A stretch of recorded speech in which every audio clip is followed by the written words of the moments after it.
Ladies and gentlemen, I proudly welcome you to Marley State of Mind. You know what the fuck it is. You know what time it is, motherfucker. Let's go. It's a motherfucking podcast. Yeah, it's a motherfucking podcast. Hey, it's a goddamn podcast. Yeah, it's a motherfucking podcast, bitch. Yeah, it's a podcast, bitch. It's a goddamn podcast. What up, what up, what up? Welcome to the world's dopest podcast, Marley State of Mind. We're here at a Bunch of Bull Studios, and we got a special guest in the building, C the Youngin. What up, C? What's the deal? How you feeling, bro? I'm feeling good, man. How you feeling? Oh, man, I'm lovely. I'm lovely. Appreciate you joining us here tonight. And usually I like to kick it off saying how I was introduced to the artist or how I came to find the artist. And I ain't gonna make this one no different. For you, this is another Rock Till Morning situation. We were on a show together, or it might even been a Rock Till Morning showcase. And I remember you got on stage. They introduced you. You know what I mean? You had the swag together, and then the music spoke for itself. You know what I mean? It was good quality. I like what you was doing. And like I said, it was just like some stuff that I would listen to on my own. You know what I mean? So once I seen that, you know what I mean, it caught my attention, caught my eye, and I seen what you was doing from there, and I just followed along. Okay, yeah, for sure. Jesse said we had to go ahead and adjust the mics a little bit, make sure y'all could hear me loud and clear. Mine was just off, so I had to tap in. I had to tap in with you immediately, and you was nice enough to join us down here, and I appreciate it, man. Thank you for having me. That's all. Hell yeah, bro. We're gonna take the people on a journey. You know what I mean, through your career, show them what you know what I mean, where you've been. You know what I mean, where you're going. You know what I mean, and where you at. And that's how we like to do it here at Marley State of Mind, bro. So now for you with the whole music thing, like when was it the first time you heard music, or when was the first time? Well, who was the first artist that you may have heard that made you say, damn, like this is more than just music. This is more than just background noise. This is something that I feel I want to be a part of. Do you remember what that song or artist was? Yeah, should I say 50 Cent? Yeah. At that point, because I was in New York at the time, so whenever I heard music for the first time, it was more like I watched 50 Cent and all that on TV, listened to him with my brother a lot. My sister's boyfriend at the time, Quan, he used to always listen to 50 Cent and all of them around me, so I always tuned in. Now, was this mixtape 50 or was this it was shady? Yeah, was this shady 50? It was all kinds of it. It was like all the mixtapes he was dropping, like stuff that people don't even know about. You know what I mean? Like I was tuned in to all that, and to Get Rich and Die Trying, all that basically. So yeah, of course. Just seeing his climb and how he was doing his thing and his music, to me, it just made me want to do music basically. So now for you, he influenced me. Let me put it that way. Yeah, one of your big influences. Mm-hmm. I feel that, and that's a good one to have, man. Like I know for me, I was a big Shady Aftermath fan, like everything that was going on there. So whenever they signed 50, I did a whole deep dive in it, bro. Like looking for all the material, all the music, and all that stuff. And I could definitely see why you would gravitate towards an artist like that. And you said you was in New York, and I know we spoke a little bit off camera, and you said you're originally from Trinidad, right? Yeah, I'm from Trinidad and Tobago, originally from St. Augustine. You know what I mean? Shout out my family down there and everything. Hell yeah. Yeah, this is basically what I do it for. I do it for them, basically. You know what I mean? I want to get to a point where I could bring them up. You know what I mean? Like bring your family. Pay for stuff and make sure we get certain people to come up and make life better for everybody down there, where they can bring them up type tip. Yeah, hell yeah. Put people in position to make things happen. You trying to make some generational wealth. Exactly. Yeah, that's the best way you could put it. Yeah, 100%. Now, when you made that transition from, you're probably still young whenever that happened, when you went from Trinidad to over in New York. In New York, yeah, it was like I was like about 4. Do you remember that time? Like coming over? Somewhat, honestly. I wouldn't really remember too much around that age, but yeah, I remember somewhat of it. You know what I mean? Like I said, when I moved from Trinidad to New York, I moved to Manhattan. I had to stay with my aunt uptown. Yeah, around that time period for a little bit, and then I moved from there to Brooklyn, and that's when I started going to school. Yeah, and then, like, this shit was like a little different for me. I do remember the stuff in school and everything. You know what I mean? Right. Around that time, I knew I had like a little bully and all that stuff. Motherfucker that take my toys or whatever if I bring toys to school and stuff, like throw it down the drain or something because they let us go outside for recess and play and stuff. Yeah, had them little stupid situations. But I think we all go through that. That's a part yeah, you know what I mean? Had that one life, little bro. person that was just an asshole. Not really. I wasn't so called like bully, just being an asshole all the time. Yeah, just badass kid. Yeah, somebody's badass kid. Yeah, exactly. Hell Yeah, yeah. I mean, So you moved to New York. You're in the mecca of hip hop. Yeah, I was listening to all. It was stuff everywhere, bro. Yeah, you're deeply immersed into the mecca lyrical of hip-hop. too. Yeah, because it was like Big L and Jay-Z and all that stuff. Yeah, and Lil Kim. Around that era is when I was in New York. Big Pun and all that. Yeah, hell yeah. Yeah, I saw murals and stuff. You know what I mean? I saw stuff where people like after a while they painted people on walls in different areas. You would go in Brooklyn and then you might see Biggie in Brooklyn. You might see a Big L in Harlem. Yeah. Yep. Which is lit. Which is lit. The people who could paint that stuff, man, I give them props because that should be crazy. Oh man, it's beautiful. It's really street art, and that's one of the elements of hip hop is tagging. That's one of the original elements of hip hop. So when you see that, man, it does do something to your soul. Yeah, I saw something on a marketer's page where he posted one of his artists was somebody had painted him like a big picture of them on like a wall somewhere in like I don't know where they was at, maybe like Greece or Rome or somewhere. No, that's fire. And it was lit, bro. I was like, see, that's when you influence people, you can get people to do that for you. Yeah, that's lit. Yeah, hell yeah. You're definitely touching people's heart. You're touching people in a different way. Now you're immersed in hip hop. You listen to 50 Cent. Do you remember what 50 Cent song was like your first favorite? The joint that you kept on repeat? It was In My Hood. Oh yeah, in my hood. Niggas got love for me, but I don't go nowhere without my strap. In my hood, niggas do a little Hennessy and niggas just don't know how to act. Yeah, that one. No, that's a fire one. I probably spit the whole lyrics right now if I get into it. I swear to God, I spit every lyric. That's one of them joints. They be like, they put a gun in your head, you got joint lyric for lyric. That's your one. You be riding that. I'll be riding that motherfucker every day. Yeah, man. Now that's the thing I think about 50 was he was one of those artists that didn't have a great singing voice. Right. But he still knew how to harmonize and make these really melodic and catchy. They used to make stories with his raps and hooks. stuff too. Oh my where God, you could like kind of like as you get older, it's like if you was young, you really ain't really understand what he was rapping, but you was just like you just was fucking with it because it sounded dope. You know what I mean? It was catchy, yeah. But as you get older, you kind of listen to it more. Like you could go back to it in a different way. Exactly. Yeah. So like as I reach the age where I'm at now and everything, it's more like I go back to them songs too, and I hear them, and I'm like, oh man, bro was really talking some. He was talking some real. You relate to it in a different way than what you once did. Because now you're going through things. Yeah. You out of school, all that. You know what I mean? You're going through life and all that. You know, ups and downs. You know, life will hit you left and right. Like you don't even know when things coming. Boom, and then you kind of see. Like when you start seeing what those lyrics mean, you relate, you know what I mean? You start relating to like situations they be talking on and stuff. So now when you first started listening, that's a good point. And it brings me to my next point. Like when you first started listening to hip hop and 50 Cent, you know what I mean, in particular, like what was it about it that you like? Was it the lyrics? Was it the instrumentals? Was it the lyrics, the way the flows was, the way like the music all went together. Beats was hard. I love music in general because you know I'm from Trinidad, so we it's more like a beat thing to us, like parang and all that kind of stuff and soca music.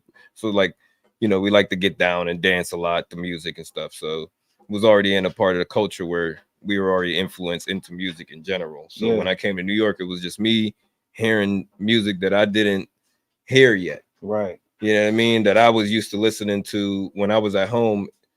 It's not me listening to it. It's more like I'm hearing it from them. So when I hear from what I'm hearing from my parents, is like soca music and Trinidadian music. Yeah. But when I go out and now I'm exploring the world different than you know where I'm from. Right. And hanging with different people. You know, I might hang with a white kid or I might hang with a black kid or I might hang with an Asian or I might hang whoever. And I'm hearing different kinds of music and stuff. You know what I mean? So in my area, like I said, it was all 50 Cent. Everybody loved 50 Cent at the time because you got to realize 50 Cent actually touched the whole world. 100%. Because he has one of the biggest hip hop songs ever. He can still tour right now and still sell out shows. You get what I'm saying? I don't want to make this chat about 50 Cent, 50 Cent, you know what I mean? But I'm just saying that's one of your influences. So that's the way it was going down at the time when I came, it was like that he more hit me, you know what I mean? So boom.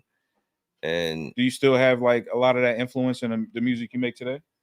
That New York lyricism, that gutter stuff, is it Does that still I influence the way you it make definitely music? influences me. Yeah. In the way I rap and the way I do music and everything. So I'd say yes, because I say they rap pretty fast a little bit. They don't rap really like, and I do throw a lot of lyrics to my rap. And Mhm. you know what I mean? I I put a lot of lyrics to my rap. So, but it's like I'm writing paragraphs and shit. Yeah. You know what I mean? Yeah. But yeah. It's still Like a part an of A you. Boogie wise type, you know Yeah. what I mean? So that's another artist I really fuck with right there too, Yeah. like A Boogie and stuff, you know. So, and he's Another one of the Queens biggest artists in New representative. York. Yeah, for So, sure. I shout mess out with A Boogie. him and that Don Q. Mm-hmm. Don Q be going in High too. Bridge the label. Yeah, for sure.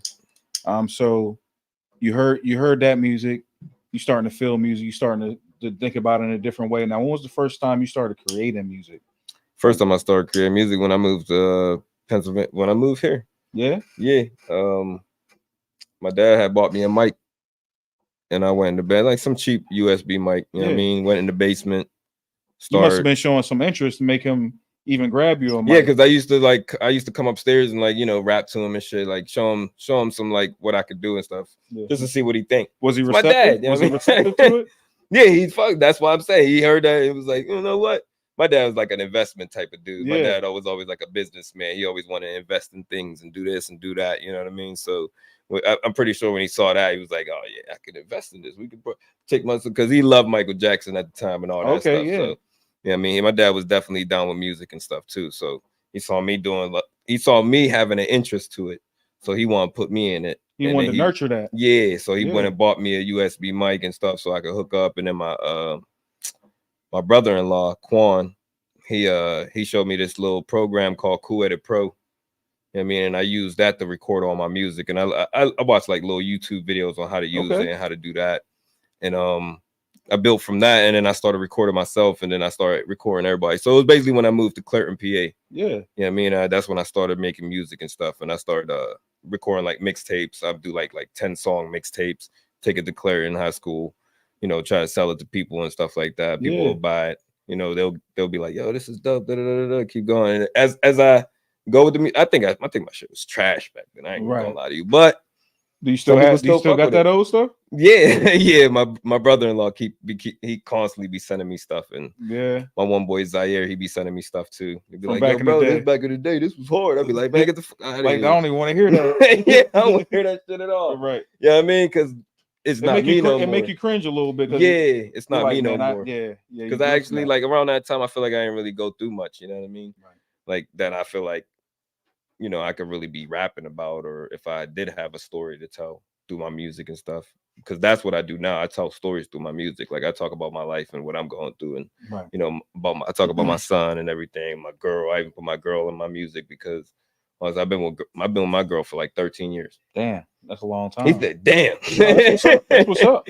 Yeah, I've been with my girl 13 years since high school. You know what I mean? Like a little high school sweetheart type deal. No, that's fire.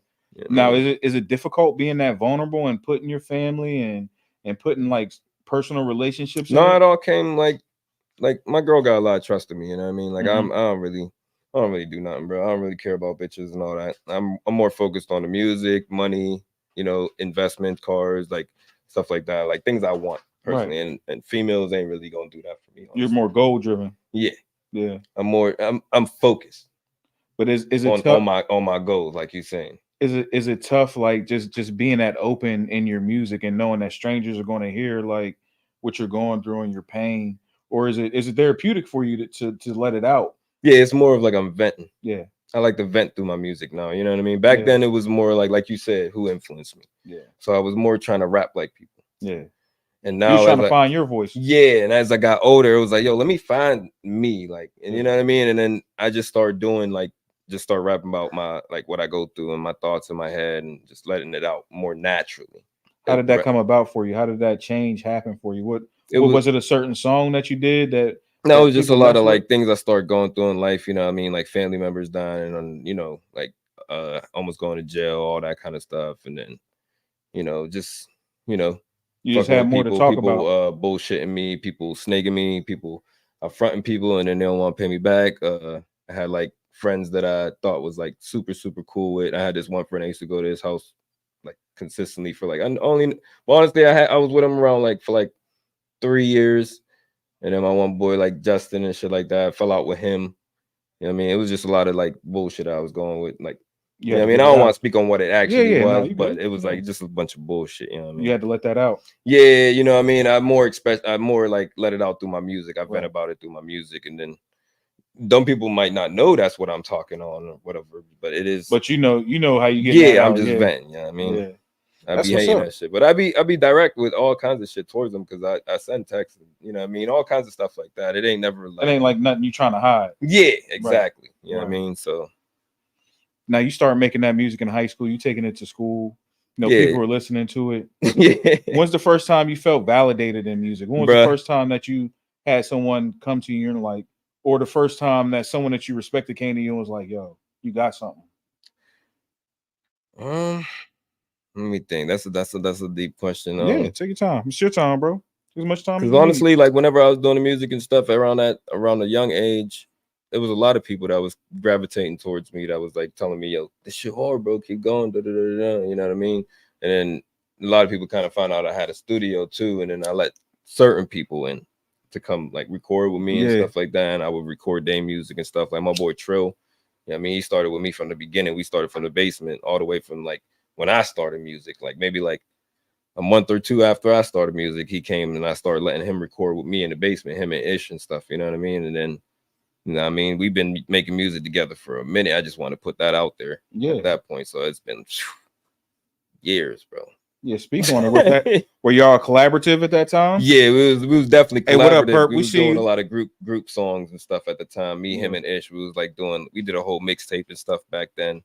And you know, we drop it all on YouTube, which it was getting massive views and stuff too. Like everybody was fucking with and stuff. You know what I mean? Most people might have not been fucking with my part because I'm not from there. I mean, but people from outside of there, like from my areas, like where I was coming, like in Florida, New York, Trinidad, they was hearing it too. That's a good point, right? Because you moved during the time you started making music. Yeah, and they don't know who I am. They don't know who you are, and like you're really trying to make a name for yourself. And people hate just in regular, you know what I mean, regular life. They was like saying I was perping or something like that. You perping.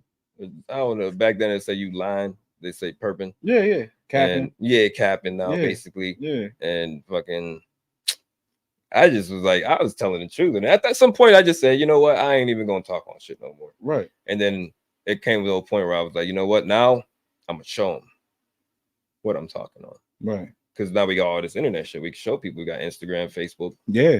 You just post massive videos of what you do. You know what I mean? Like, and I just it's easy to give people access. It's easy to give people famous. Access. Yeah, I ain't famous or nothing. Where it was a point where I was getting massive likes, massive this. I just wanted to. You felt like you had to prove a point real quick, right? And then my one boy JB was telling me, "Man, you don't gotta prove shit, bro. Just do you." And then that put me in the light where I was just like, "Yeah, fuck it." And I just started doing me. Now, but then there was a point where I was just shitting on motherfuckers. Like I just didn't give a fuck, bro. Now, when you started doing you and you started finding yourself like that, did you find that it was transitioning in your music? Yeah, like, it definitely was. Yeah, because like I said, I was going through the bullshit and all that stuff. So it was definitely like flooding into my music every time because I was putting people on. Like I was the main motherfucker going to get this, get that, boom, boom, boom. Like putting work out for us and like, you know, so where they could go lose some weight. Right. You know what I mean? Shit like that. Boom, done. Right. I was doing that, you know what I mean? But then it was like motherfuckers want bullshit and snake me and all that. Now I should probably be a millionaire right now at this point. You know what I mean? So, you think a lot of that was because you weren't from the area and you didn't have those childhood friendships? You didn't really have those bonds that they might have had with other people? Oh no, I just feel like you just never know who really gonna be, because you could have a relationship with a friend for a long time, bro. True. And then they do some bullshit where you never expect that, where 100%. You just kind of like, yeah. Because I even had my cousin steal from me and shit like that, you know what I mean? And I'm still friends with motherfuckers today that did take money from me too, you know what I mean? But I don't do things with them the same way. You got to handle them in a different way. Exactly. Yeah. Adapted. Yeah. You know what I mean? So now when they come around, it's like, what's up? I know how to do it. Yeah. You ain't get with it the same love you did before, you know what I mean? First time around, yeah. Everything got to be straightforward now. Right. Like I know how to deal with you now. Like I might be able to leave you around. I might be able to leave you around my girl, but I can't leave you around no bread. Exactly. Or it might be vice versa. Like I can't leave you around my girl. Like I know I could trust my girl. Right. I know what you're saying though. Yeah. I know exactly what you're Like saying. some people you can trust with certain shit. Other people you can't trust with certain shit. Yeah, exactly. You can't keep around with this. Yeah. You just know them. You just know this them, yeah. motherfucker now. But And at the, before you didn't, you know what I mean? Because you thought you was cool. Because you letting it be. But then they do the bull and then it ends up the other way. You know what I mean? So. And that's why I say you can never be mad at people for being who they are. But all them things go into my music, like you said. Yeah. All them situations, all them like ups and downs I went through, you know what I mean? Like, and then more like a lot of friends and like family, like I said, more friends and family members start passing away and stuff. So that hurt me a lot too. And that's like about the depression I'm going through now. So like when I sit up, it'll just pop in my head randomly where moments and stuff where I'm sitting down thinking about them, you know what I mean? And I'll start crying, chilling in my music where I'll be sitting down making music. Like I won't even make the music yet. Like I'll literally just be chilling, maybe looking up some beats. Thinking about the music. Yeah, and just say I'm driving and then I'll just be looking up some type beats on YouTube or something, like where everybody does, you know what I mean? Right. And I'll hear a beat and then I'll start spitting some bars or something in my head and then I'll start spitting some shit out loud. And then all of a sudden, you know, what I spit, I really feel that shit. Yeah. And then a terror come down and I'll be like, man, I got to go home and do this shit right now. And then when I go home and do it, the song's completed in like 15 minutes. So yeah, that's a good. So that's what I want to get into next, like your creative process. What is that like for you? Like you gave us a little sneak peek into it just now. Mm-hmm. You like to ride and listen to beats, stuff like that. But whenever you're getting ready, and you've been recording yourself too, so you're probably able to do a lot of experimentation and a lot of stuff that other people who are paying for studio time aren't necessarily able to do. Right. But for you, what is your creative process like whenever you're working on a project or a song? What does that look like for you? So I use Logic. I don't know, you know about Logic Pro X and all that. So I learned that through my boy Brad. So whenever I met him, which I met him through my boy Josh, and they were going to college together and everything. Around that time when it was like I was still like kind of still in, like I was a senior around the time. Yeah. And like he probably just kind of like just got into college, you know, started his little college journey. And then I met Brad from going to visit him at PTI and shit.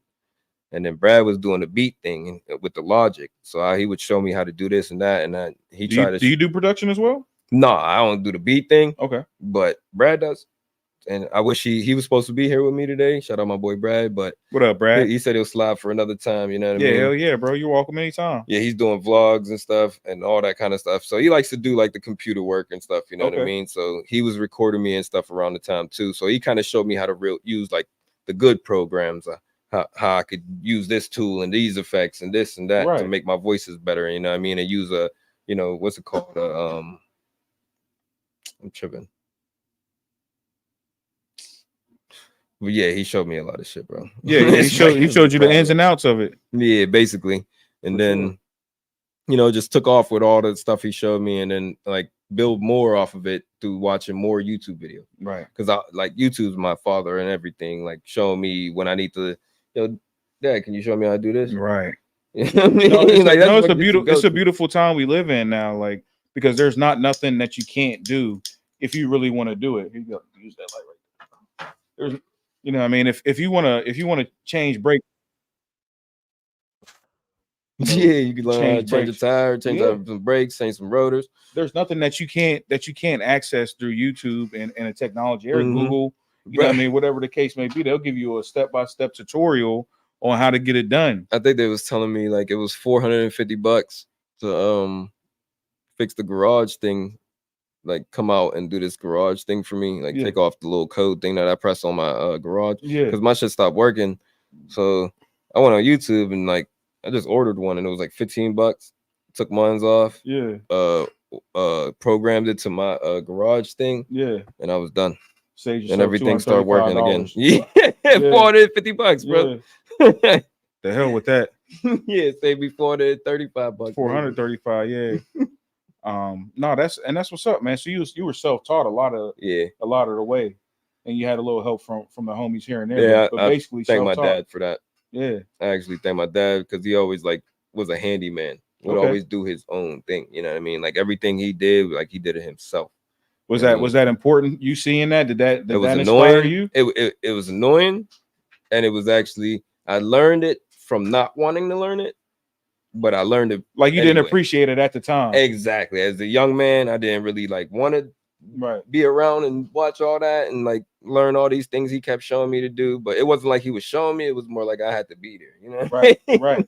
My dad was like that, you know what I mean? But me sitting there and like watching him do things and having me do this and that, I learned from it. Right. And now whenever I apply the same, you know, tactics that he taught me to my work, to your work, your craft, because I do landscaping and stuff too, and like, you know, I go as hard as he would teach me to do it, you know what I mean? So no, that's fire. That's fire. Yeah, and I think that's important, man. Like, and he was always independent. He always had his own company, and always, well, in the beginning, you know, you start somewhere, and then you learn. Somewhere. You need a water? Yeah, I'll take a water. Appreciate you. No, never mind, bro. Thank you though. Well, I'll take it anyway. Might as well. My bad. I ain't one. Well. I got this fed. No, I'm good. I got this one. I'm good, bro. Appreciate you. Down here at a Bunch of Bull Studios, Marley State of Mind podcast. We're here with C the Youngin. I want you to get the people your socials. Tell them how to get a hold of you if they want to get a hold of you for any features, collabs. They want to send you some beats. How can they get a hold of you to do that? Yeah, if you want to follow me or subscribe, it's CDAYOUNGIN. That's, you know, on Instagram, Facebook, YouTube, my email, whatever you want. You know what I mean? Everything's C the Youngin. C the Youngin. Yeah, I mean, it's C the Youngin. Where'd that name come from? Just more of like, I was C at the beginning. I was C King. You know what I mean? And then I was like, fuck it, I'm gonna change it to some Youngin. I'm gonna just change it. I just felt like changing my rap name, and then I just put it as C the Youngin. Did you release music under C King? Yeah, I released a lot of music under C King. Actually, there's stuff on YouTube under C King if y'all want to check some of my old music out. Yeah, I was just about to ask you. Maybe. Hey, 15. what up, JP? World's dopest podcast. Y'all know it. So you released some of that music. Were you scared to make the transition just because like people searching for you, all that type stuff? No, I just kind of got tired of the King in my name. Yeah, because it was C. Because it's always gonna be C. Because I'm thinking about even like right now, I'm thinking about taking the Youngin out my name. Yeah, I know you and I talked about that a little bit. I was thinking about changing it straight up to C. Right. You know what I mean? But it is what it is. You know what I mean? You think you might do that still? Yeah, I definitely still might do it because I haven't got to a point in my career where it's like, you know, let me put this money behind my music personally. Like let me drop a song and let me you know, put some money behind some placement on Spotify or something. Get some playlist to put my song on there, and then I could maybe get some other people I don't know to hear it. Right. I haven't done that yet. I think I possibly did it through with like Barbados and stuff, you know what I mean? Because he be doing all that marketing stuff. Yeah, for sure. So shout out Barbados Black. That's my brother. Yeah, for sure. You know, we had him on a podcast. Yeah, I watched it actually. I saw that, John. I just talked to him and told him I was coming here too. I was like, I think he got a show tonight too. Okay. Yeah. But yeah, I don't know. Talking about the name, might just keep it the same, might change it. I literally might change it, to be honest. I don't really want to keep the Youngin because I ain't gonna be young forever. So I might change it.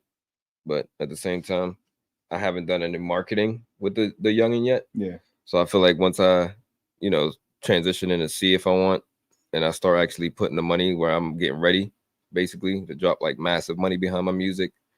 And possibly after that, you know, somebody might hear me, like say I pay for one of these blog sites. I go to the studio, make a song, and then record a video with a raw video with this like a cell phone, and get me like rapping the song without the beat, without the lyrics on the beat, but play the beat and me actually rapping the song out. Right. Like, because after you lay the song down on a beat, you kind of like got it in tune now, where you like, I can spit this over and over and over again like this now. So do that and then post that on Say Cheese or something, and then, you know, get big views from that, because I've been talking about doing that forever. And I just ain't applied it to myself yet. And I've been giving everybody else that sauce, and nobody done it yet. Nobody's taking advantage of it. Yeah, and I'm like, it is what it is, man. Do you have like whenever you're making music and creating, do you have like a plan for your releases? No, not really. Yeah. I just get some cover art, make music, drop it. Whatever happens. Let it happen. You know what I mean? Sometimes I'll do like, maybe if it's like something that I really want to put some like money behind, I might, like I said, do a Say Cheese post, do a Street Juice, You know, I dropped my one song on J Money 1047 or something, his page on YouTube. I paid him like $400 and he dropped it on his YouTube. The song did like 100 and maybe like 110,000 views. Okay. And it got like over 1,000 likes, stuff like that. Massive comments, like 100 and something comments or something like that. Yeah, that's wild. And then it was like another one, Egation. He was like the one who used to drop a lot of XXXTentacion, all his songs. And I paid him, I think it was like $350 to drop a song on his page and everything around the time. And that song did like 80,000 views on his page. I mean, like, so you see, like, those ain't no numbers to laugh at though. Those are good numbers. Yeah, true. It's like marketing in itself, where you drop it on a page where they got like, you know, they got traffic. Yeah, this person got like 800,000 subscribers. Like if you go to J Money 1014, I'm pretty sure he got like 1 million something subscribers now, but he's not charging what he was charging me around the time because the price consistently goes up. Yeah. So now he probably want like $2,000 to drop a video on his page. You know, so what I mean? You got to steal of a deal for real. Yeah, when you the time, yeah, you gotta like, if you got the bread like that around the time, it's like you gotta consistently like, yo, let me go do like at least like 10 videos, invest all that, drop all those around different times. You know what I mean? But at least you're doing it in a time frame where the price is still good for you, where you built a relationship with this man, right? So where you might fly out and meet him one day and he shoot a video for you because he was shooting videos too, and he did a little dance thing where they were dancing in the videos and stuff. So he was posting like dance videos and stuff too. Okay, but he was posting a lot of like J Money 1014 or whatever. He's posting a lot of Uzi videos. He went viral off of like posting one of Uzi's little songs or whatever. Is that what made you want to rock with him? I just was around that time. I just was looking for blog pages or pages that would allow me to put my song on their page so it could be seen or heard. Okay. So at least I'm like, it's the same process of me sitting down and thinking like, yo, damn, I need to go do some shows.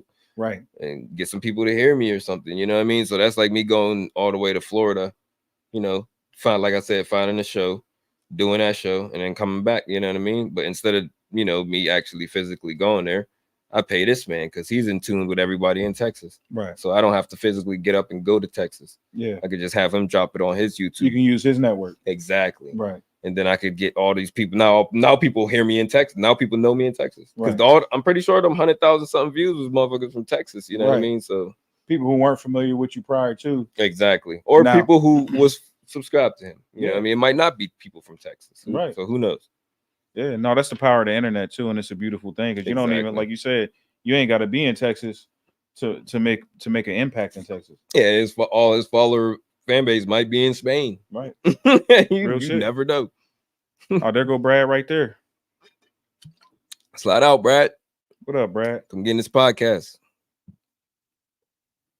Yeah, so we talked about the New York influences, your time in New York coming up, moved to PA, started making music, started taking it seriously, started dropping the stuff in high school. Do you remember the first project or first song that got some real motion for you? Where you was like, damn, like this could be something for real. Like I got something with this shit. Yeah, you felt that? Where you felt that feeling?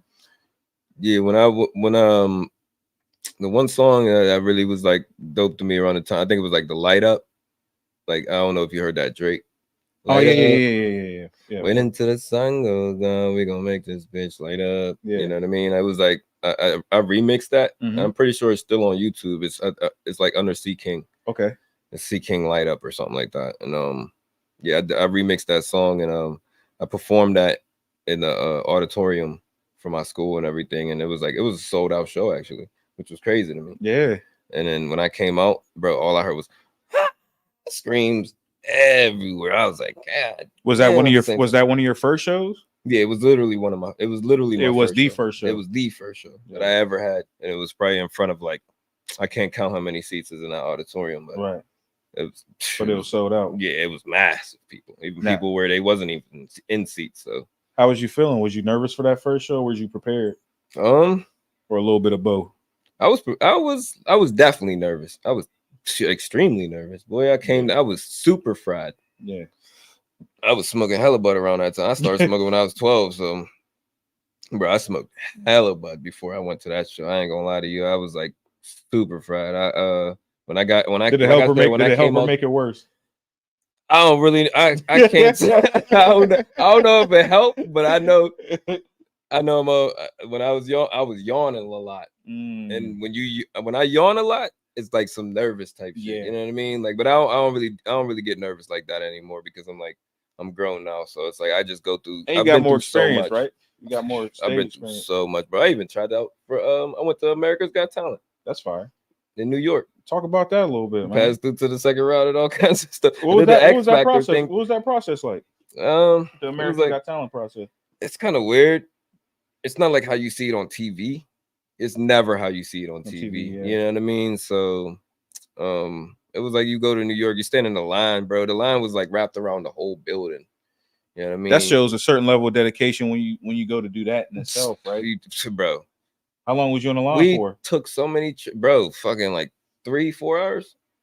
Crazy. So it even got longer it was just like when we got there, it was a good time. Right. But that line got even longer. Right. Those people behind you. Yeah. Yeah. My one boy was giving me his coat and everything and to keep me warm and shit because I ain't bring nothing. Like I just didn't expect to be out there like that. Yeah. We drove all the way from Pittsburgh all the way to New York just to do this performance real quick for these judges.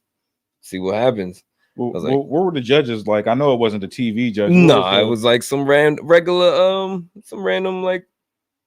looking motherfuckers. Look like they work in tech or something. Some regular white people, you know what exactly. I mean? Like what with button up shirts and so all right, next guy. Yeah, with some glasses, and then you spit for a while for them, show them what you got, and then you just all right, they're ready for the next one and stuff. So you said you made it to the second round? Yeah. Got it. And it just move on process where you got to go one day? Was it all it's one like day? how you get like the tournament brackets. Yeah. Like you go through process where they choose who they want. It's like an elimination. Okay, yeah, like a playoff. That's why I said it's cool in itself, but it's like, hey, you welcome anytime, Brad. Don't worry about it, bro. We'll get you next time. No, that had to be a hell of an experience for you, and it's something that you could talk about. It makes for a great story. You still got family in New York? Yeah, I got a lot of family in New York. You got to see family, I'm sure, while you was there. So it was no, bro. To be honest with you, it was like an in and out.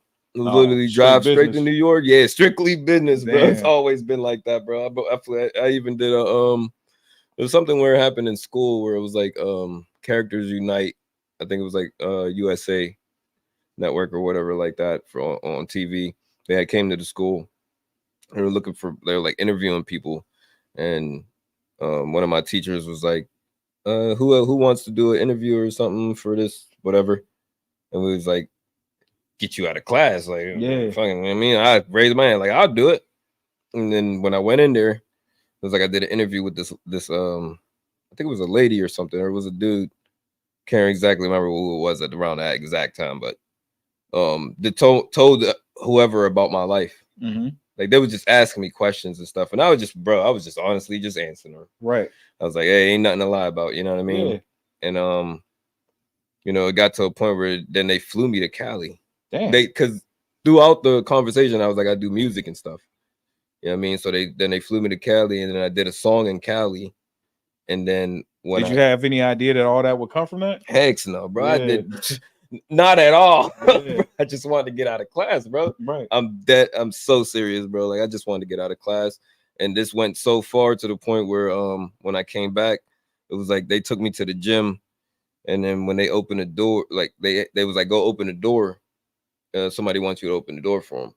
And then when I walked to the door, I opened the door, it was Hines Ward, bro. In my face. Oh, damn. It was like Hines Ward. Right? That's crazy. Bro, at the time, I didn't even know who Hines Ward was at the time, but I knew it was some famous football player or something. Right. I was like, oh shit, it's crazy. I was like, you know what I mean? But I feel like I wasn't as excited as I should have been as somebody, who's really a fan of this person. You know what I mean? I felt bad about that, but like I was like, that's dope. Thank you. You know what I mean? For like me and him, he slapped me down. He talked to me, telling me his life was kind of like similar to what I went through. You know what I mean? Yeah. So, we chopped it up for a while, and then there was like a time where I went to one of his games that was a home game, mm-hmm. and they had me on the field. I was throwing the ball back and forth with Hines Ward and stuff, and then whatchamacallit, then it was cold as hell. So me and my dad went home. We was like, yo, fuck this shit. Yeah. I'm not really that much of a football fan at the same time, bro. I'm just being honest.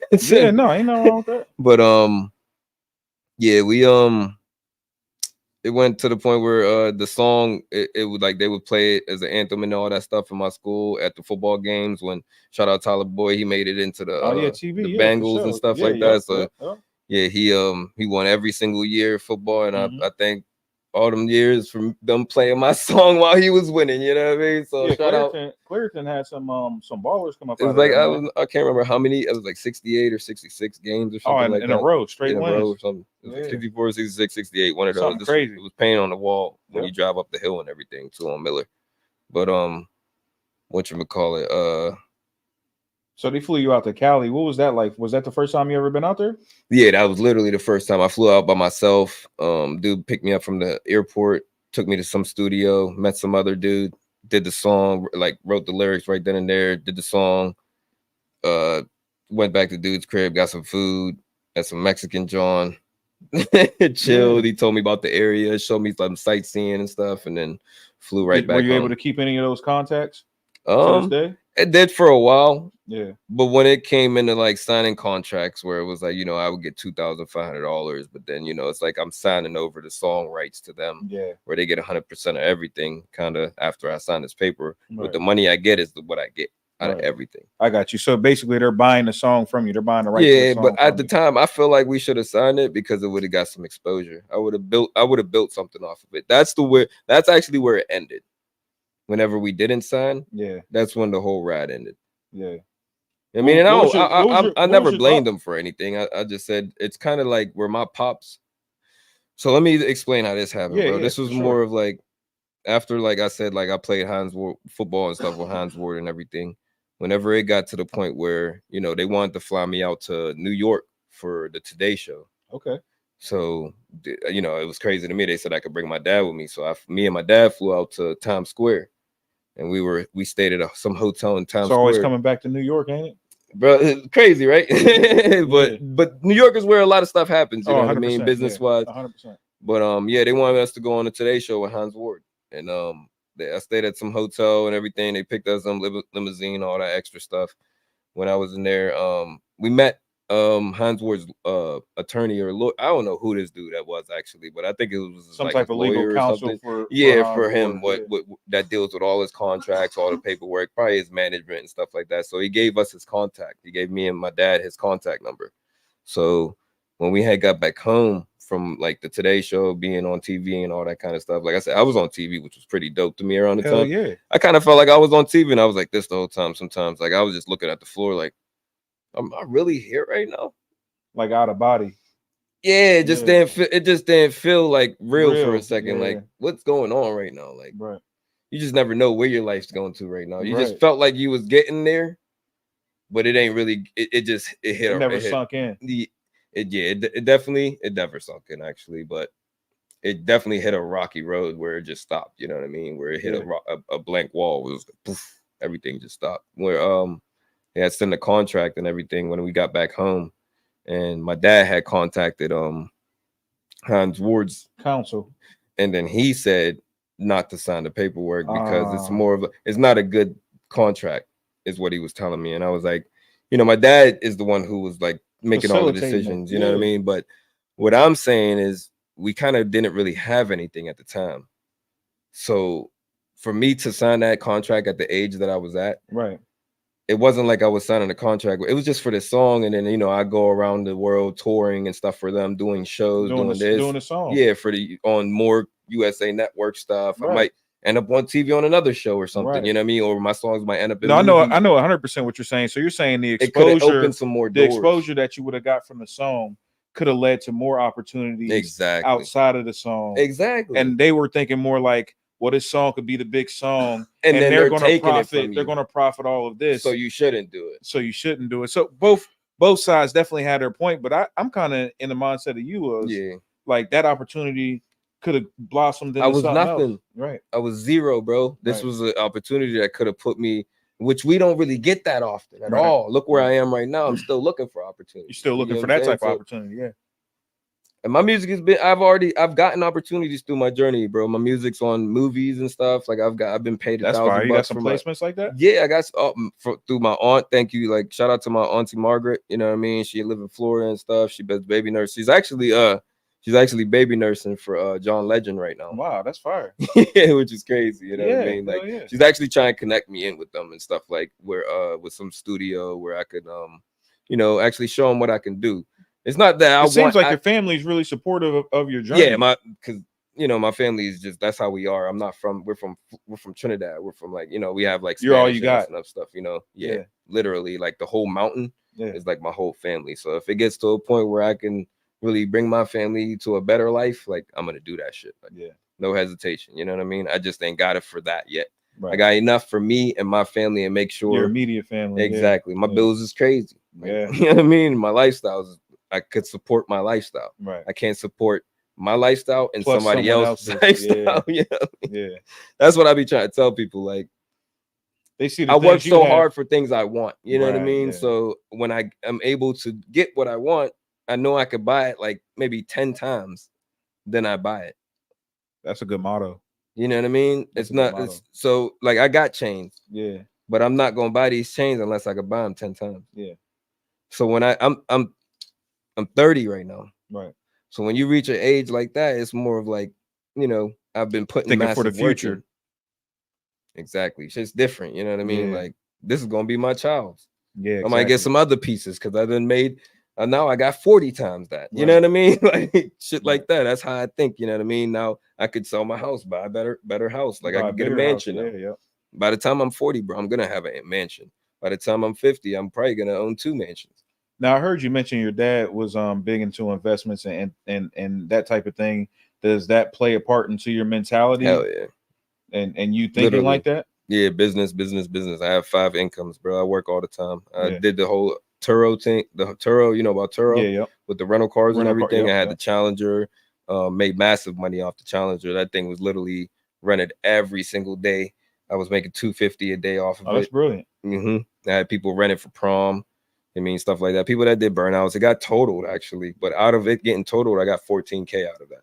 For those who aren't familiar, because I am familiar, but for those who aren't familiar with Turo, that's like Airbnb but for cars. Like, so you can take people's personal vehicles and they can rent them out with stipulations.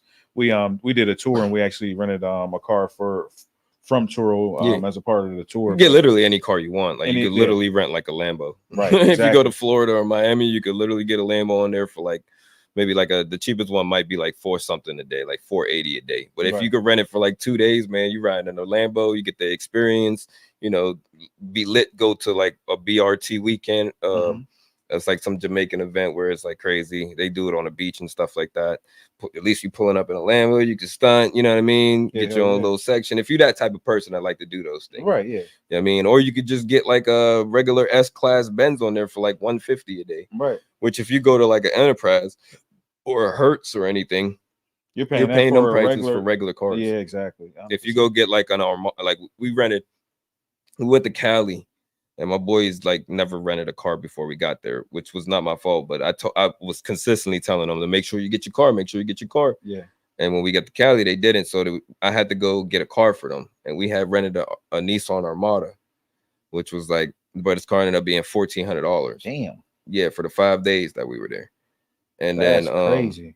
Yeah, if you looked on Turo, like we could have got the same vehicle or like a Escalade, like the one I have now. Upgraded, yeah, which was only like 500 to 600 something for the 5 days. Literally full could price. Could have saved so much money preparing.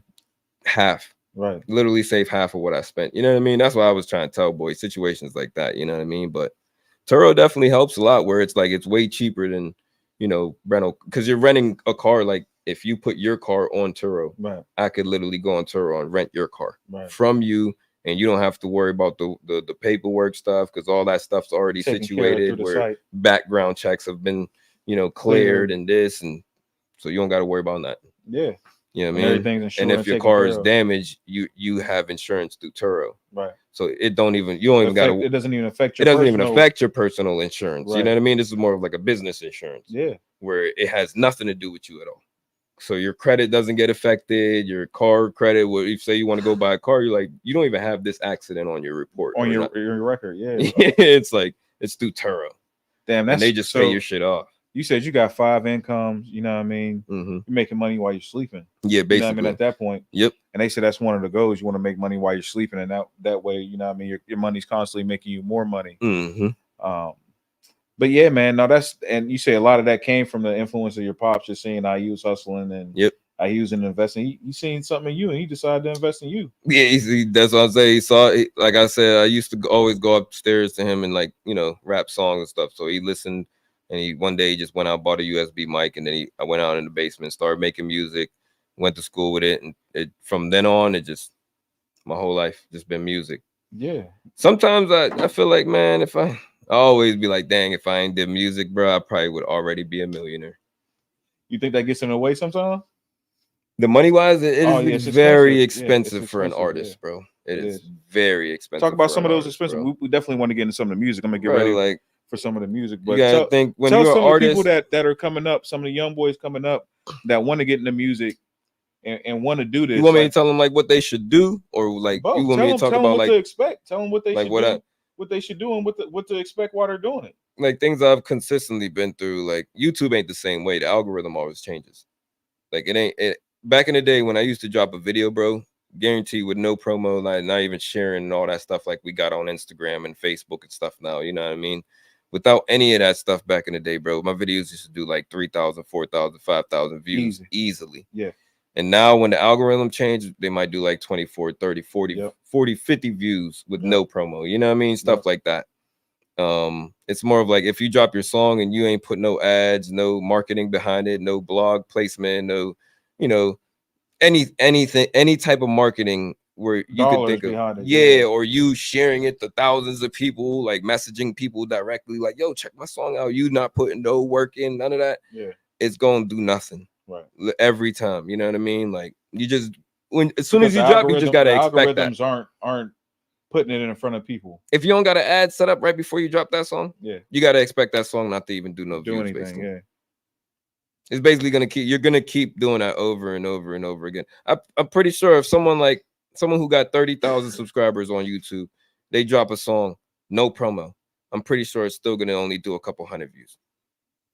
You say that's what you saying. That's what tens of thousands subscribers. Exactly. And there's marketers that are people that are like, you know, Jins the Guru or Promo God, stuff like certain pages where you don't really know if it's real or not sometimes. Yeah. But they will, if you pay these pages right before you drop the song, you know, they'll promote it through ads and all kinds of stuff for you, blog placement, all that. They'll do like a rollout for you. Exactly. It's like you got your own manager and paying this dude to just, you know, manage your song for you. Like, yo, just put this where it needs to be heard.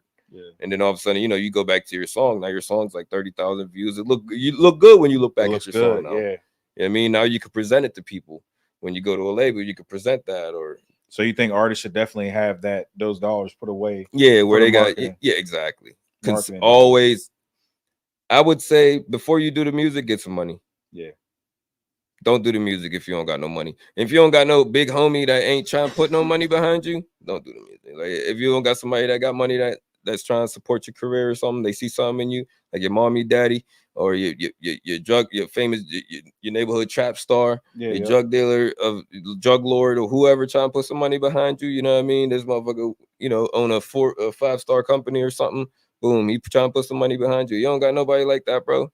Might as well save yourself some money first. At least save like 50K to 100K before you do so. Like you really want to take off in a real career in music, right? Because anybody you see making it now, like honestly, like you hear people listening to like old heads. Yeah. Like old heads are making it. You don't even know how old these people are. This motherfucker's like, you know, 40, 50. Exactly. But if you hear the young bucks, somebody put money behind that person, bro. 100%.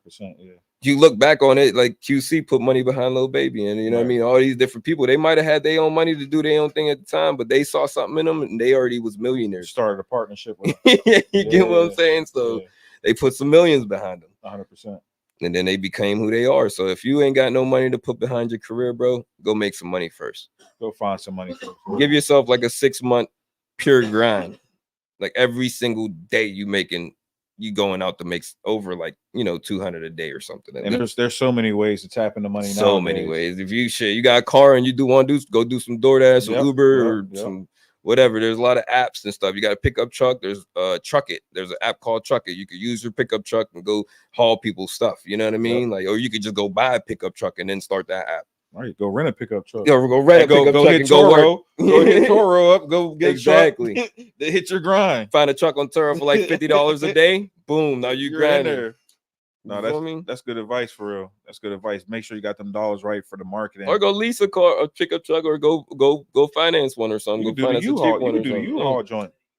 U-Haul box truck. You go to U-Haul route. But at the same time, there's pickup trucks out there for like $4,000 and $5,000, bro. It's Right. not really that much money to invest into something to start like your little career as moving forward. Whatever you're trying to do. Yeah, because people on them apps be making like 150 a job. Exactly. 200, 300 just to take somebody's stuff like 4 or 5 miles. That paid for the week of the rental. Now yeah, but they want you to load the stuff, and you know what I mean. You're getting paid for certain steps, and then that person might tip you because it's a different kind of job where you're going to somebody's house and you're taking all their furniture or some labor. Stuff and putting it on a pickup truck. Whatever they're moving, it might be like, thank you so much. Here's an extra 20 outside of the app for the convenience. Exactly. You know what I mean? Stuff like I got a lot of that from DoorDash, bro. There was like in 1 month I made $10,000 on DoorDash. Damn. I literally went out and was DoorDashing 12 hours every single day. Snapping every day because I was watching videos on YouTube, man. I go to YouTube for everything just to see how to finesse the system where it was like, okay, dude's doing Grubhub, DoorDash, and Uber Eats all at the same time. At the same time, yeah. Look, he's keeping all apps active, and whatever app sends him a notification for a delivery, boom, he'll pick that one and then pause the other apps. Put the other apps like he's going on break, and you can go on break anytime you want. Because it's on your schedule. So he was like, okay, and that's how he always consistently got good deliveries and kept himself busy. Always ignore pick and choose. Yeah, because it'd be like, okay, I want to make sure I make at least $2 a mile. Right. You know what I mean? Or with inflation, you like, I at least want to make $2.50 a mile now. Right.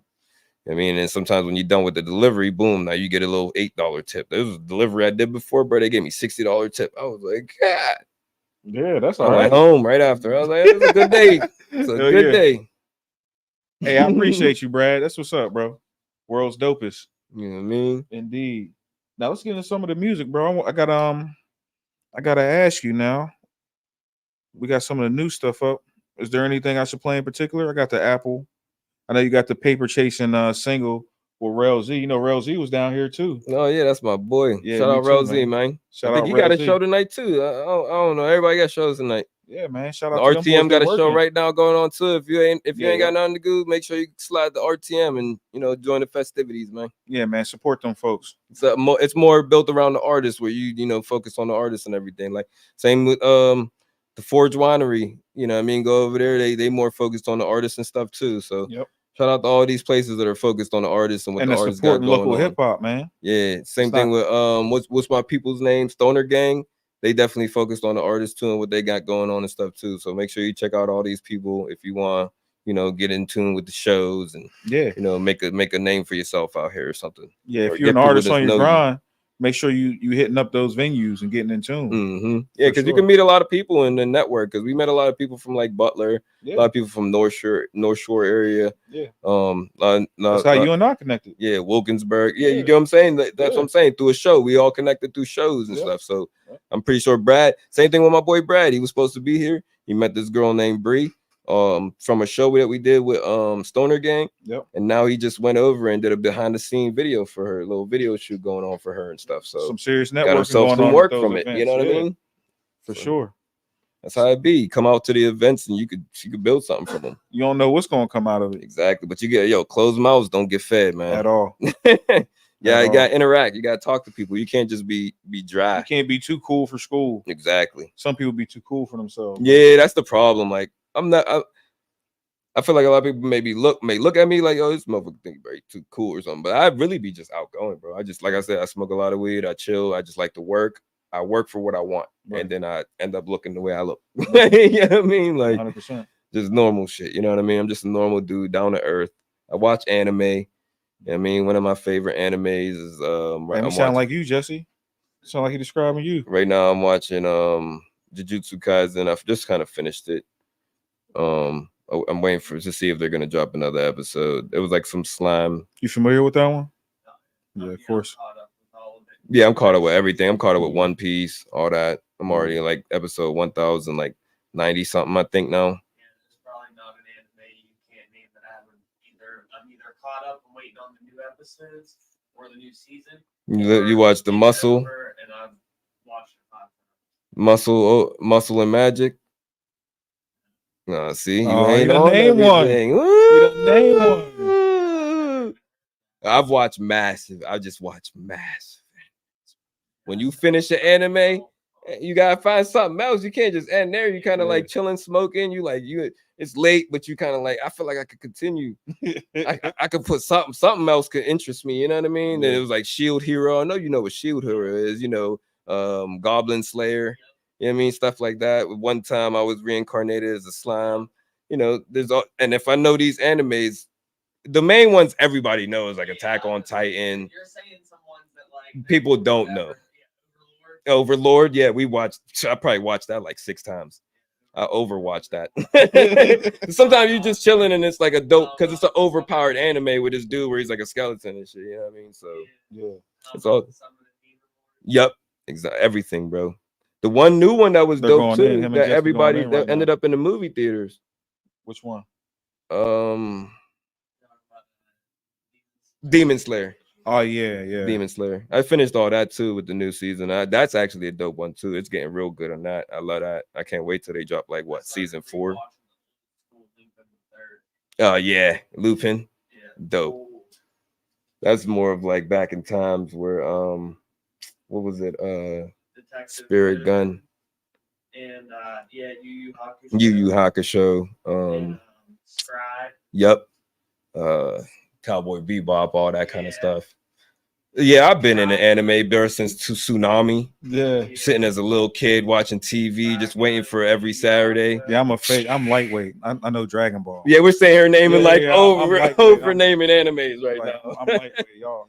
But I'm into everything, bro. I'm down to earth, man. I really don't care, bro. Like I never try to be cool. Like I'm sitting on a podcast just spilling, you know what I mean? Like I don't care, bro. Anybody who know me, I've always talked about shit like this. Right. You could be like the coolest dude in front of me. I still talk to you about some anime, bro. I don't care how cool you are. 100%. You know what I mean? Like I think yeah, no, I feel like that's the coolest thing you could do is be yourself though. Yeah, literally, bro. Like, you know what I mean? I think I know it sounds cliche or whatever, but you know what I mean? Like the best thing you could do is be yourself because everybody else is taken. You know what I mean? Ain't nobody gonna do you better than you can. So yeah, like I like to go shop and buy outfits. I like designer clothes. I like designer shoes. I like regular Nike shoes. I like anything. I just like what you like. Yeah, and then if I got the money to go buy what I want, I make sure that I could buy it multiple times before I buy this shit. You know what I mean? If it's something expensive. So I've lost $1,000 shades, and it's like more of like I got my use out of it. You know what I mean? I had it for a year, whatever. Yeah. But then I know I'm never buying that shit again, like because I don't want it no more. I bought it. I have my experience. Yeah, you got. And then it's like, okay, now I'll go buy some like regular $20 shades or something if I need them. Because I know when I had those $1,000 shades, they felt just like $20 shades. Yeah. It's just the name on them. Right. You know what I mean? So, but that's also me transitioning as I get older after I get the things I want. So things that I used to, kind of treasure. Yeah. Exactly. Same thing to me. It's like it ain't the same no more. Right. I don't really treasure or desire things. Like same thing with like jewelry and like chains and stuff. I've done it now. Now I don't really feel like I want to go bigger or smaller. I'm cool with what I got now. Right. And let that live. Yeah, hell yeah, man. And I hope people getting a chance to know you and walk through that journey. Not the Gucci frames. And we're going but we're gonna get into this paper chasing. This is the new single featuring Rel Z the Genius. You probably play that new song that I just dropped. Oh, we could play a couple of them. We'll play a couple of them. Forgot what I just dropped. We could play a couple of them. But we'll get into this first. Or I'll spit a cappella. We can do all that. We got time. It's your time, bro. We do. We got time. Now, this is on all platforms under See the Youngin. Make sure y'all check this out. It's called Paper Chasing. They can hear it good. Okay, this different. Yeah, I got it. My bad. Yeah. Yeah. No, they can't hear us. I don't think they can hear us at all, can they? We chasing money, we not chasing fame. They used to laugh at me, now they wanna come join the team. I'm really him, but out the way, now they know what I mean. Every day I wake up, low my Glock, attach it with a beam. I lost too many in this world, so I'm prepared for anything. Know the devil watching me, but I'm still outside with the team. Escaped that so many times, but I still feel like cannot breathe. Told my dollars, get this money, I'ma go ahead and take the lead. Yeah. Like what you need, you know I got it. Every day must fill these pockets. Like fuck this rap shit, I know truly gon' take off like a rocket. Ain't no fuck nigga can stop it. Ain't no one I know can top it. Youngin out here going crazy, that little never going back, like my trainee just broke. No, they rather see me choke, turn myself into a joke. Everything I spit is dope. Every day I'm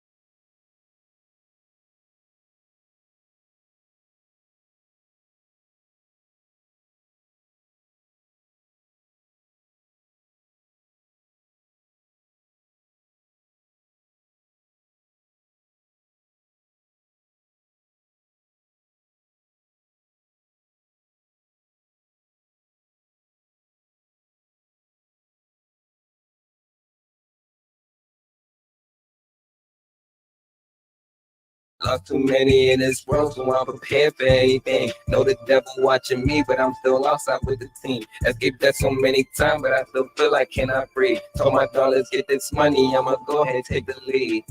Won't catch me tripping about no fame when I got pain inside. MDSB that name right on my chain, I got my gang inside. How I get my change up and they changed up cause they ain't get right. How you gon' blame us cause we stayed up, no breaks at night. Wasn't with me back then, I don't know what you doing right now. I'm just trying to ball with the team, baby, my lifestyle too up. Trying to fit racks all of my jeans lately, it's really curving my stuff. I've been quarantined with the green, either you inside or you out. We been paper chasing no flex much, just know we been in route. My whole team scoring like Jordan, gonna play off and we bounce. Must be hating out cause you bored then, just laying up in the house. We don't need no wars then, we cool whenever we count, yeah. We gotta get it though by any means. So I took bro time for the cook of 500 degrees. They see the youngins in the league and wanna join the team. They been out here chasing fame while we been chasing cream. We chasing money, we not chasing fame. They used to laugh at me, now they wanna come join the team. I'm really him, but out the way, now they know what I mean. Every day I wake up, low my Glock, attach it with a beam. That shit hard, man. Yeah, that shit hella hard. How'd that come about? The collab with you and Rel Z.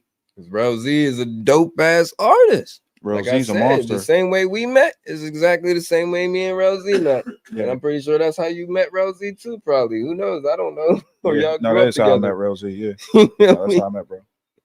So like I just told Rel, like, what's good, man? Let's do something. I mean, and I just had this song ready to go, and I sent it to him, and he sent me back the verse, and it was like, let's get it. I got some cover art made for us. He fucked with it, and we just vibe with it off of that, and then we just figured, like, you know, we'll release it however. So we release it on all platforms, and we just start promoting it the way we promote it. You like collaborating? You like Yeah, I love collaboration? I ain't never got a problem with. I got songs with Barbados. I got like 3 or 4 songs with Barbados right now. For sure. Like 3 songs that ain't dropped. Yeah. And they all dope. And They're all dope. The first one we dropped is just we getting used to each other, you know what I Right. mean, in the studio together. Now we got more, and it's like it's getting better Now and you better got over chemistry. time. Exactly. Now, once again, I know we did it earlier, but tell the people how to get a hold of you if they want to do a collab with you. They want to send you some beats. They want to get a hold of you for a show. How can they do that? If you want to get a hold of me, man, like I said, CDAYOUNGIN. You know what I mean? On anything, Facebook, Instagram, Yahoo. You know what I mean? You want to email me something, you know, beats, a song where you want me on a verse or something, check me out on, it's the same thing on YouTube. Mm-hmm. I mean, Instagram, CDAYOUNGIN. I mean, that's how you find me, C the Youngin. C the Youngin. All right, for sure. Now, you said you had a new song you just dropped you want to get into. Not sure what it was. I forgot what I named it. It's too new. I got too much music. That's a beautiful problem, ain't it? That's a beautiful problem. Now, What you working on currently? You got a project for us on the way? What can we expect? Yeah, I got a tape. It's called "In My Own Lane." Mm-hmm. I mean, it's just me, literally, just spitting about just straight up things I'm going through, literally right now. I just wanted to like make a tape out of it because I've literally just been dropping like singles. Yeah. So I wanted to make a tape out of it, give them like a whole project of like, like 23 songs together. Oh damn. Where it's like, all shit from the heart. Yeah. You know what I mean? All the beats are like, piano type shit like that, violins. I mean, I ain't really into no hip hop club stuff on this one. Like this one's gonna be strictly for anybody that's going through anything in life. You know what I mean? Kind of like maybe uplift them, right? Or feel like they want some music they could relate to. You know what I mean? This is the feel. Yeah, exactly. If you want something to kind of like ride and vibe to, more like melodic, wavy, that's what I'm gonna give them. You know what I mean? If you're looking for some like up tempo, some crazy shit throughout this one, I ain't really trying to give you none of that with this one. This ain't for that. No, this ain't for that. You know what I mean? But whoever vibe with this one or like fuck with this one, man, I appreciate y'all. I mean, I'm gonna try to market most of it, you know what I mean, the best I can. Like I said, being an artist is expensive. It is expensive. Doing videos is not cheap. No, not at all. Yeah, I mean, try and make sure you look good in these videos, getting the props. And if you guys set up something, nothing you set up is cheap, so just it takes a lot to do this. So whenever artists get like 10 views, don't feel good, man. No, not at all. I have a so friend. Much work. I have a friend I met, Rook, the director, who does a lot of videos, and he told me something that was real that I never considered. He was like, man, he's like, I tell people like, you got to have a budget when you mess with me. And he said, I don't mean like paying me. He's like an actual budget for the stuff that we need to make a real dope video. And I think people fail to realize just what you're saying, how expensive it could be to get the things you need to make the vision come to life. If you want the videographer to do all that stuff, like if you're looking to go to a videographer and it's like, okay, what do you want? And the videographer asks you what you want, because Blackout always asks me what I want. And I always usually tell Blackout, man, this one, I usually bring my own stuff, you know what I mean? Right. And then we just build off of what I You're pretty much directing it. Exactly. Yeah, he's shooting it. But he still says that because it's more of like, do you want him to go get things to do this, or we could build a scenery? You want him to go look for a spot? You want this, how much days you want? You know what I mean? Like, do we want multiple outfits for different areas? I mean, all what we doing? Are we traveling a lot? I mean, when you add all that to the equation, all what you really want to do, where you could really get a movie out of this, you know what I mean? Video might end up being like $2,500 at the end. Right. So, you buying like most people look at that like they about to go buy a car for $2,500. Right. So yeah. Cars ain't even that cheap no more. No, not anymore. Not anymore. You might find one that ain't gonna do you right. So that's what I'm saying. Like, just the video in itself, it could be super expensive. Right. And then like I said, the marketing, you know what I mean? You might put, after you put the video together, you might have to put another $2,500 in the marketing. Exactly. So that done ran you 5 bands. It's all how you look at it, man. How much you really trying to get in there? Like, how hungry are you? Because if you ain't hungry enough and you just gonna keep dropping music with no marketing, no promo, anything, like you just gonna sit in the same spot forever. To be honest, like, you know what I mean? You gotta put it where it could be heard. Yeah. I mean, in front of new faces, new ears. Yeah, with this whole open what's it called, mic checks? Yeah, going on and stuff like that. With the mic check going on, it's like most people could go. Like, they got the one in New York. You know what I mean? That one dude, you can go on his page, pay him, and go in the middle of Times Square or something and rap your song on his page, and your song really do some numbers, and you get people from New York to follow you and stuff like that. You can go to one in Atlanta. You go to one, you know what I mean? There's a lot of ones that are like, they've already built their fan base where they're recognized as that. You know what I mean? Yeah. So you could go pay them. This guy wants $800. This guy wants like $750. You know what I mean? Like I said, but you gotta be willing to pay that cost too. And a lot of people, they just aren't willing to invest in themselves. Is that I ain't gonna say I've never done it. I've done it. Right. Because I did the Say Cheese post where it costed me like $800 and shit like that. You know what I mean? I've done massive ads. I've done traveled a lot and went to places to do this and do that, do videos with different videographers in different areas, paid blog pages to post my music. So I basically just lied to myself, you know what I mean, by saying that I haven't marketed, but I have. You just haven't done any like target marketing. Exactly. Where I feel like I have done it. Right. Personally. I don't know. It's hard to explain. I feel what you're saying. Like you haven't put a plan together and formulated like a real. I just tried things, right, just to see if it sticks. Yeah, see what the outcome of this. Like, if I pay this dude 800, what's the outcome? Maybe this person might hit me up on an email or something, or this person might reach out to me, but that stuff can happen. You know what I mean? 100%. So say your shit's so It dope. happens. Yeah, like I've seen people say, yeah, my life changed over one Say Cheese post. You know what I mean? Mm-hmm. So you know, you might post that one thing and it might give you a break. This person might be watching at the time. Then all of a sudden he's messaging you, trying to sign you to his little John and get you cracking because he see potential. He's messing with what you're doing. Mm-hmm. Yeah, no, you'll never give up at all. It's gonna come. Especially if it's something that you're passionate about, you definitely can't give up. Truth. Facts. So we already know. So we got the project coming. We're gonna you got the singles. You got any shows upcoming? Not too much on the shows at the moment. I feel like I did a lot of shows. You know what I mean?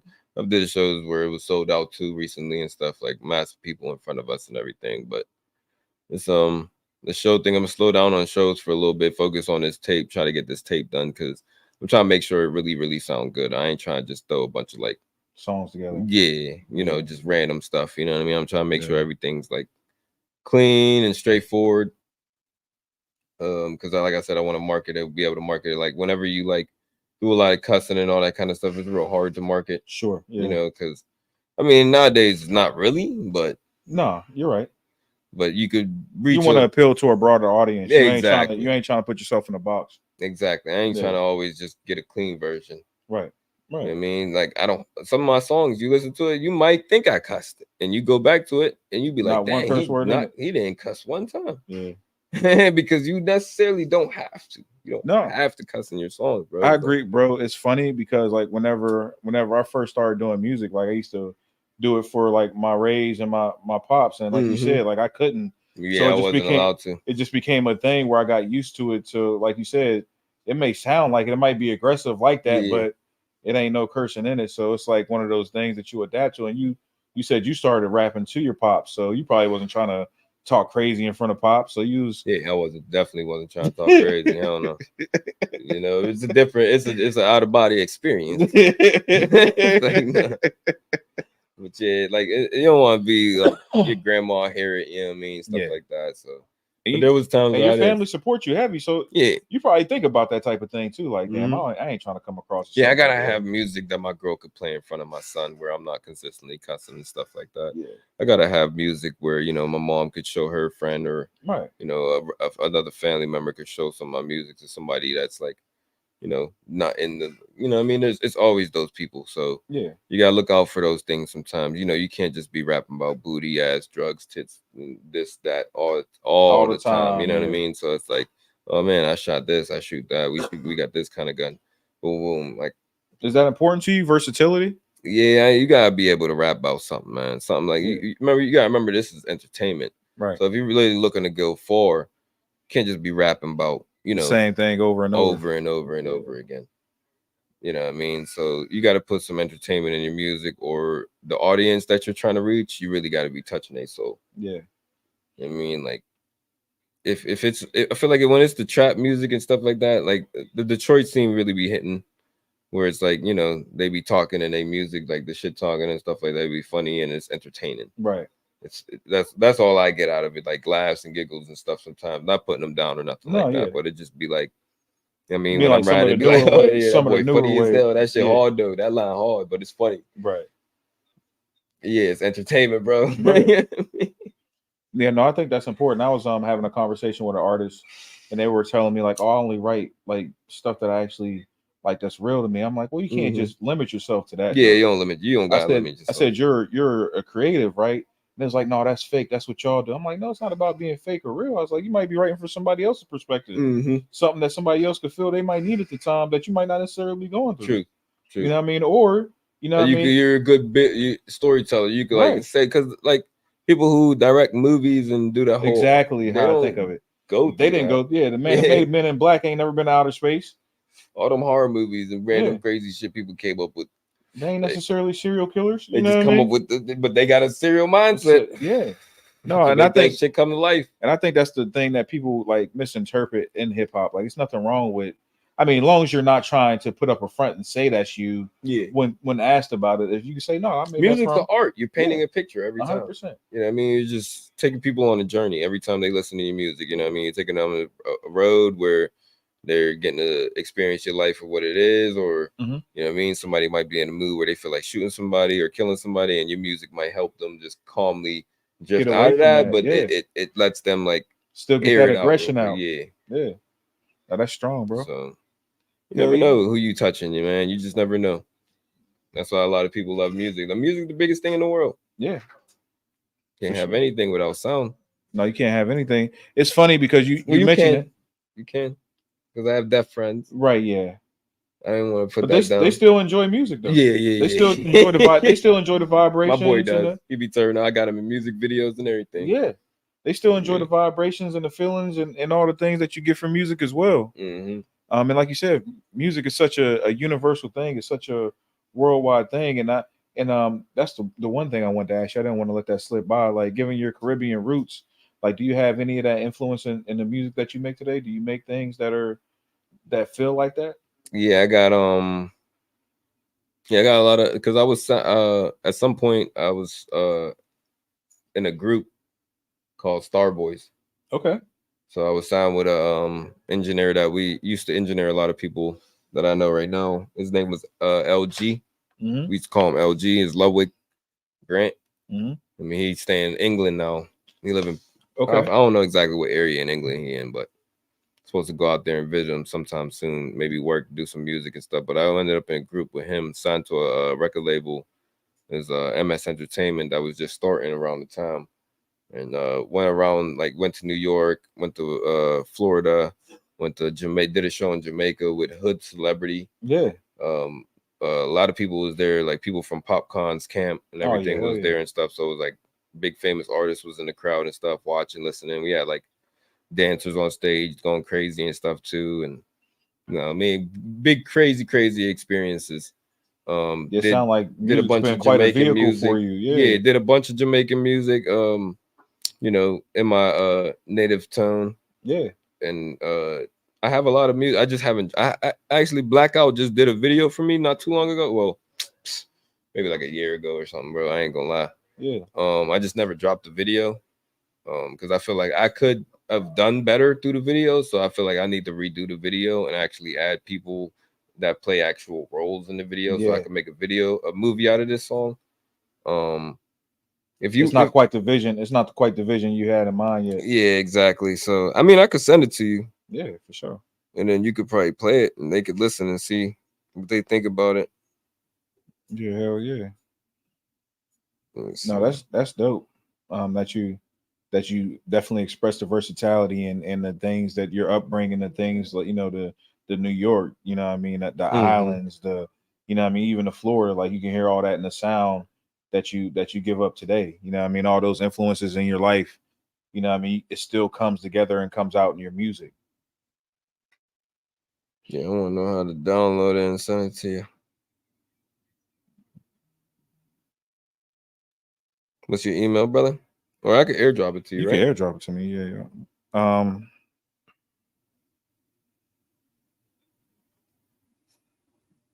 Joseph's or Lester's? Lester's.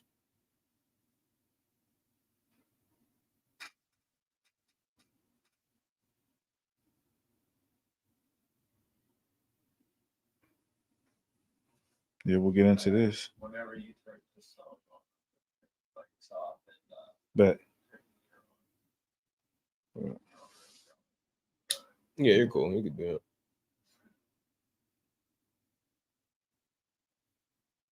Come on. We're going to get into this track. Maybe. He said maybe. It ain't playing.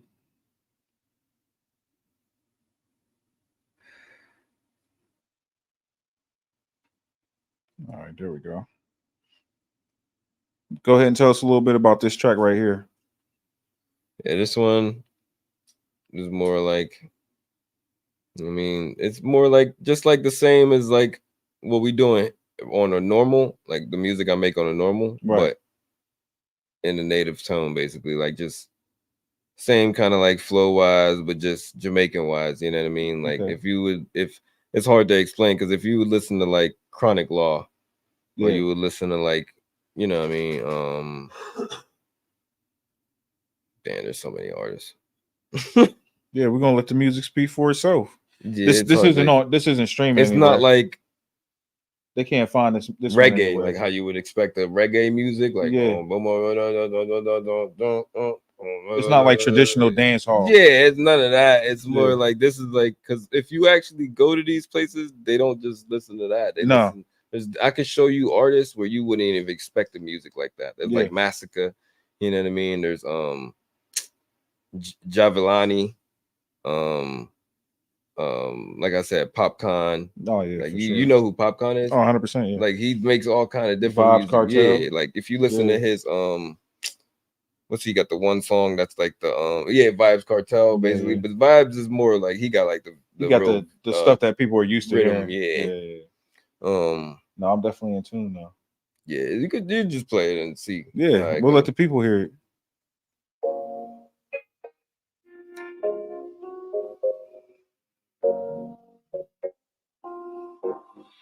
Hey, roll this shit fire.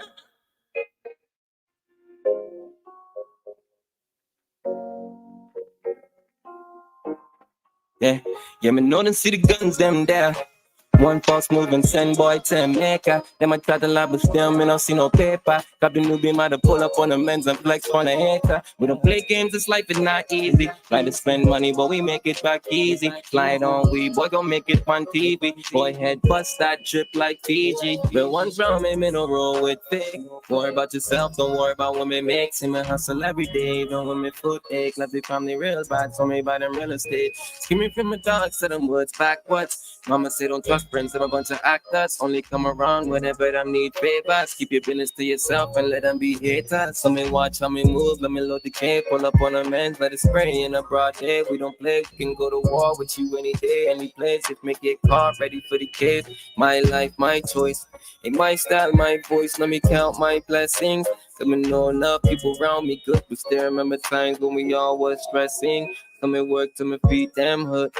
I'ma slide to them feelings hurt. You me want see them all in the dirt. If you take one of mine, then you ban from the earth. Give me thirst to them face on the shirt. Real killer, them I let the K burst. No mercy for the enemy, cause we go slide first. Cause if it's war, we make sure we shoot first. Yeah, me know them see the guns, them there.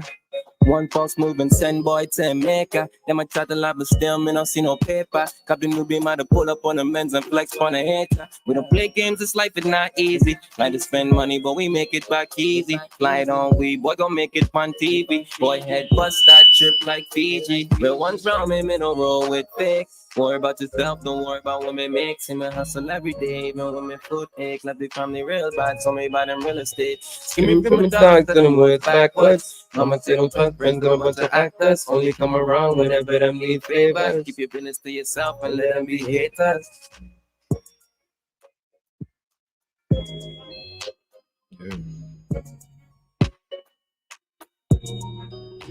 Me know them see the guns, them there. One false move and send boy to Mecca. Me chat a lot, but still me not see no paper. Cop the new beam out to pull up on the men's and flex on a hater. We don't play games, this life is not easy. Like to spend money, but we make it back easy. Slide on, we boy gon' make it on TV. Boy head bust that drip like Fiji. Real ones round me, me no roll with fake. Worry about yourself, don't worry about what me makes. See me hustle every day, even when me, you know what I mean? Like Yeah.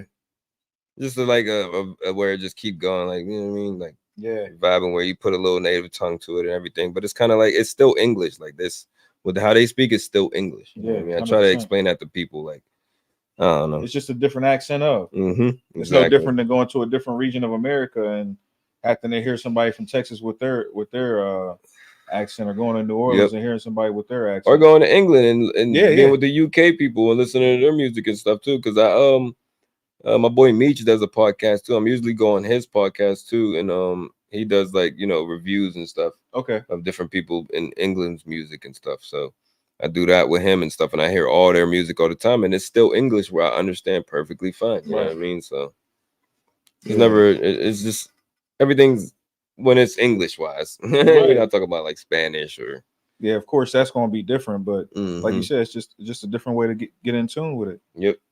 No, hell yeah, bro. I appreciate you joining us and definitely taking us on a trip with you on your journey. You already know, And brother. you know what I mean? I thank y'all for having me, man. Oh man, it's a beautiful thing. I want to give a shout out to Daily Bread, Refresh. They provided us with the fresh gear, man.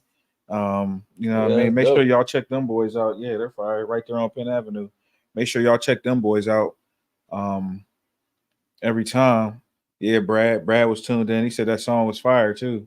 He was definitely rocking with you. Hell yeah. But once again, let them know how to get a hold of you one last time and what they got to look forward to from you in the future, bro. Yeah, man. Like I said, I go by CD Youngin, CD Youngin. CDAYOUNGIN.